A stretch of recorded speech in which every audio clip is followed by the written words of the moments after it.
Kinten-kinten saged mboten Bu nek ngoten niku. Nggih. Jadi tidak hasad, bahkan berusaha menghilangkan hasad yang ada pada diri kita. Malah kita berbuat baik kepada orang itu. Nggih. Berbuat baik, mendoakan semoga hartanya berkah, semoga ininya bisa bermanfaat bagi semuanya, ya. Nah, inilah tingkatan iman yang paling tinggi dan kita berharap semoga seperti itu. Jadi jangan sampai kita berhasad sebagaimana yang contoh tadi yang nomor 1, 2, ya. Dan yang lebih baik adalah yang nomor keempat ini. Ya. Itu penjelasan nanti tentang hasad. Jadi hasad atau dengki ini harus kita jauhi karena ini termasuk peringatan ya, dari Rasulullah SAW agar kita menjauhi akhlak yang buruk yaitu hasad atau dengki. Kemudian para hamba sekalian yang dirahmati Allah Subhanahu wa taala, yang kedua adalah hadis dari Abu Hurairah radhiyallahu anhu. Qala Rasulullah sallallahu alaihi wasallam, Rasulullah sallallahu alaihi wasallam bersabda, "Laisa syadidu bis-sur'ah, innama syadidul ladzi yamliku nafsahu indal ghadab." Yang artinya orang yang kuat ya, bukanlah orang yang pandai dalam atau menang dalam bergulat. Innama syadidul ladzi yamliku nafsahu indal ghadab. Akan tetapi orang yang kuat adalah orang yang dapat mengendalikan dirinya ketika marah. Muttafaqun alaih, hadis riwayat Bukhari dan Muslim. Hadis ini terkait dengan marah. Okay.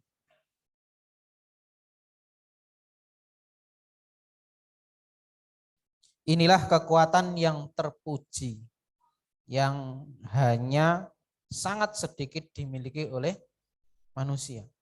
Orang yang bisa menahan marah. Marah ini nanti ada dua macam. Yang pertama adalah marah yang memang itu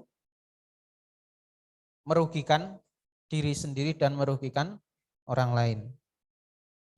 Imam Al-Munawi rahimahullah berkata, makna hadis ini orang kuat yang sebenarnya adalah orang yang mampu menahan emosi ketika kemarahannya sedang bergejolak.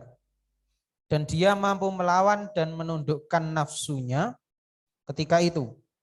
Maka Rasulullah SAW dalam hadis ini membawa makna kekuatan yang lahir kepada kekuatan batin.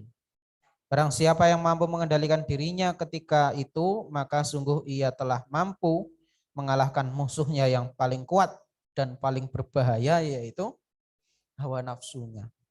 Ya. Jadi Rasulullah benar dalam mengatakan laisa syadidu bisur'ah. Jadi tiang sing kuat niku mboten sing pinter gelut nggih. Nanti sithik-sithik muring gelut nggih. Bukan yang seperti itu, ya. Innama syadidul ladzi yamliku nafsahu, yaitu orang yang bisa mengendalikan dirinya ketika marah. Dalam hadis lain Rasulullah SAW bersabda, man qadama ghaidan wa huwa qadirun. Barang siapa yang menahan kemarahannya padahal dia mampu untuk ayyung fidahu, melampiaskannya, da'ahullahu azza wa jalla ala ru'usi al-khalaiqi yaumal qiyamah. Maka Allah Subhanahu wa taala akan memanggilnya atau membanggakannya pada hari kiamat di hadapan semua manusia sampai kemudian hatta yuhayyiruhullahu min huri masya'a. Sampai kemudian Allah membiarkannya memilih bidadari bermata jeli yang disukainya. Hadis riwayat Abu Dawud, Tirmidzi, Ibnu Majah dan Ahmad. Jadi sangat besar keutamaan orang yang bisa mengendalikan diri ketika marah. Gampil nopo susah, Pak Bu? Gampil, nggih. Gampil, tapi mungkin nek kondisi muring ngoten nika ya angel. Ya, itu memang sangat susah. Bahkan dalam penjelasan tadi memang sangat sedikit yang dimiliki oleh manusia. Ya. Jadi kita harus melatih diri kita sendiri. Oke. Bahasanya keutamaan daripada orang yang bisa mengendalikan diri, oke, mengendalikan hawa nafsunya terhadap kemarahan, maka itu adalah termasuk akhlak yang mulia. Oke. Jadi gampang marah niku nggih salah satu akhlak yang buatan saya. Oke. Akhlak yang buatan saya. Nah, Rasulullah Shallallahu Alaihi Wasallam senantiasa memberikan petunjuk pada orang yang sedang marah. Ya. Di sini ada 3 cara. Yang pertama, berlindung pada Allah Subhanahu Wa Taala dari setan. Dalam sebuah hadis, yaitu ketika Salman bin Surat duduk bersama Nabi Shallallahu Alaihi Wasallam, ada 2 orang laki-laki yang sedang bertengkar, saling mencela, ya. Kemudian sampai marah, mukanya sampai merah. Maka Rasulullah SAW bersabda, sungguhnya aku mengetahui satu kalimat yang seandainya dia mengucapkan maka hilang kemarahannya, yaitu apa? Ta'awun. A'udzubillahi minasyaitonirrajim. Aku berlindung pada Allah dari godaan setan yang terkutuk.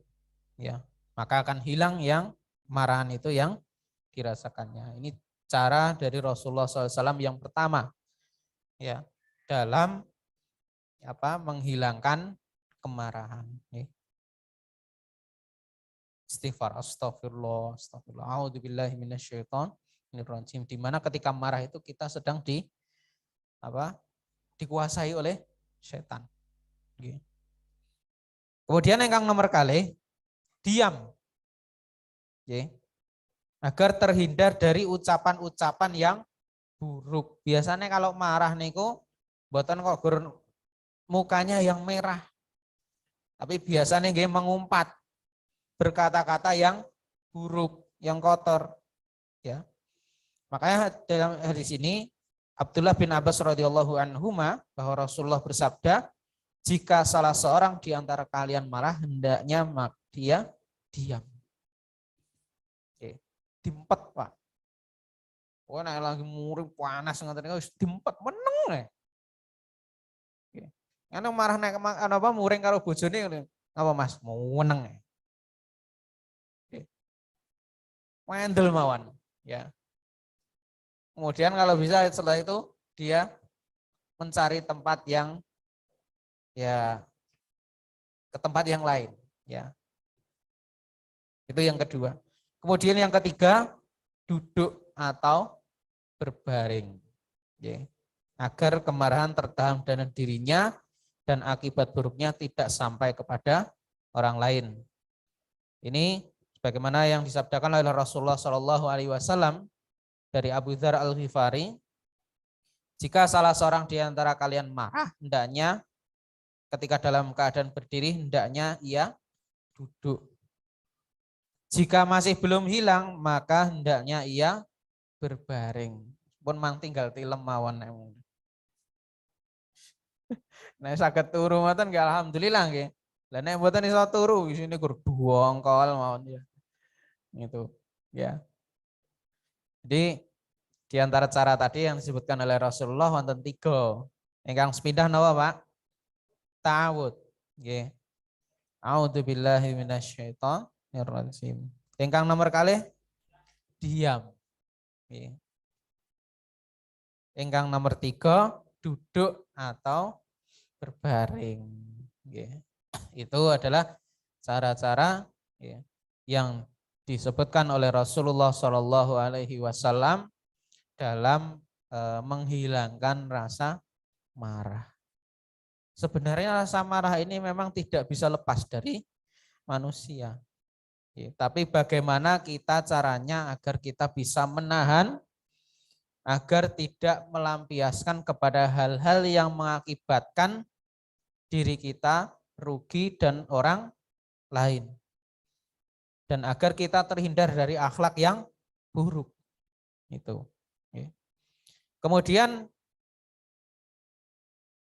marah yang kedua adalah marah yang terpuji. Loh, ini kok marah kok malah terpuji. Adalah Rasulullah Shallallahu Alaihi Wasallam disebutkan dalam hadis Bukhari dan Muslim. Monggo Pak, ya yang di dalam majelis di Masjid Majurien supaya belakang bisa diisi oleh ikhwan-ikhwan yang baru hadir. Okay.